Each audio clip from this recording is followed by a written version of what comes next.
Hello dear students, today let us learn History Chapter 2 Geographical Features and Prehistoric India. In this video we shall learn the physical features of India. India is both a subcontinent and peninsula, and to recognize the neighboring countries of India. The geographical environment has influenced every country and people in the world. All ancient civilizations have developed on the bank of different rivers. Why? Because there is an intimate, close relationship between human life and the environment. Hence, it is necessary to learn about the geographical environment in order to know about human society. India is a subcontinent. How India is a subcontinent? Because it is large in size, it has large population, varied relief features and varied climate. That is why India is a subcontinent. It is located in the southern part of Asian continent. It is surrounded by water on three sides and land on one side. That is why India is a peninsula.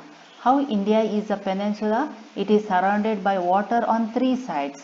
Which are that three water bodies? In the western side Arabian Sea, in south Indian Ocean and to the east Bay of Bengal. Children observe in the map.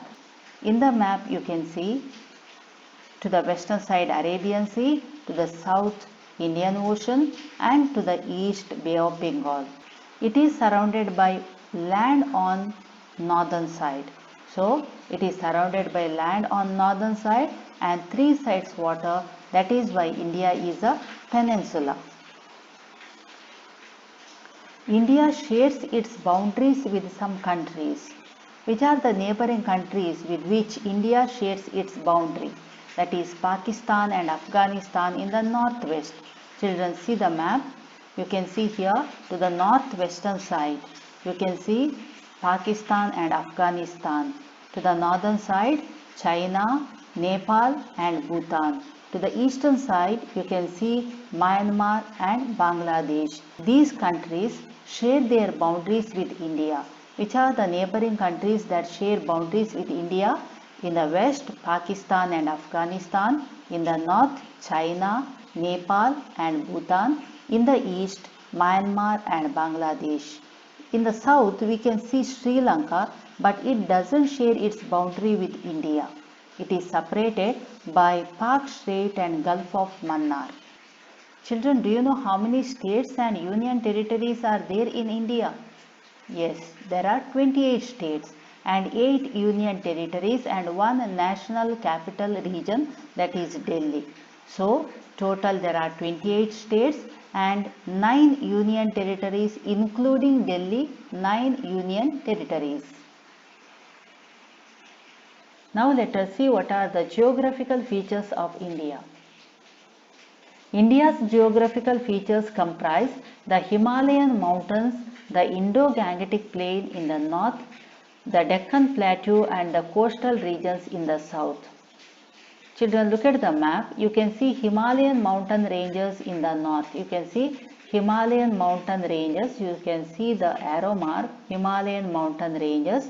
And to the south of the Himalayan mountain ranges, you can see northern plains. To the south of northern plain, you can see here Deccan Plateau.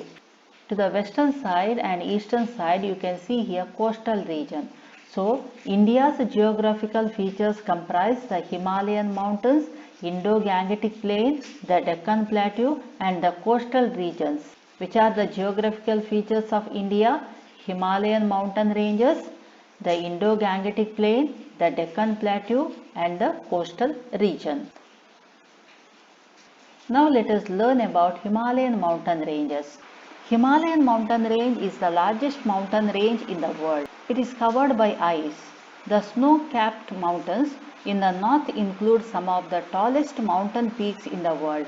Mount Everest, the tallest Mount Everest, is located in the Himalayan mountain ranges. These Himalayan mountain ranges are like natural walls which protect India from the enemies.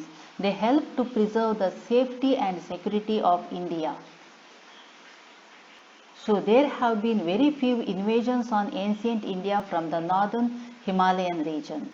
But some enemies like Alexander invaded India, attacked India from the northwestern side through the valleys of Bolan and Khyber passes. Children, in the map you can see Bolan and Khyber passes. Through these two passes, Bolar and Khyber passes, enemies attacked India. To the south of the Himalayas, there are Indo-Gangetic plains. These Indo-Gangetic plains are very fertile. How they are very fertile? They are very fertile because of the North Indian rivers.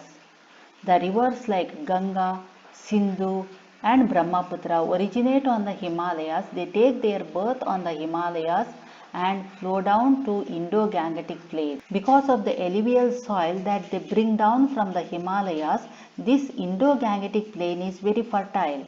That is why the ancient civilizations of Indus Valley and Vedic period flourished here in this Indo-Gangetic plain. Even now a large number of population is living in this Indo-Gangetic plain and it is called as Heart of India.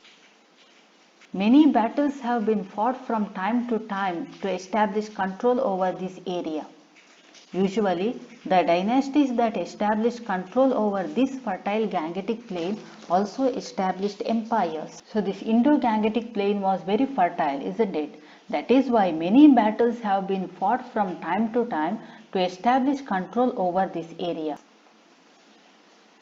Children, in the map you can see river Narmada. This river Narmada divides peninsular plateau into Malwa plateau and Deccan plateau. This Malwa plateau, this area is also known as Central Highlands. So, river Narmada separates India into Malwa plateau or Central Highlands and the Deccan plateau in the south. The Mauryas and the Guptas ruled these two areas of ancient time. The Indian coastal line is vast and it stretches over 6,100 kilometers. The east coastline in the south is called as Coromandel coast and in the north it is called as Northern Sircar. West coast of India is divided into Konkan coast and Malabar coast. The coastal line near Kerala is called as Malabar coast. West coast is divided into two, Konkan coast and Malabar coast. As India has a lengthy coastline, it has many ports and these ports attracted the Romans from time immemorial. We had foreign trade. Foreign trade was carried on in those days only through sea routes. As a result, because of this foreign trade, port towns flourished, resulting in the rise of powerful kingdoms in south like the Pandyas, the Cheras and the Cholas. Unity in diversity. Children, already you have learnt about different geographical features of India. This diversity in the Indian geographical environment has also influenced the lives of communities existing here. Despite the communal diversity, there exists a cultural unity.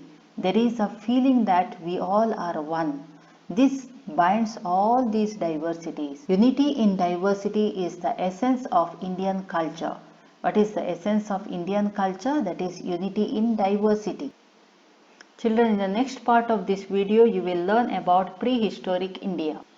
Thank you.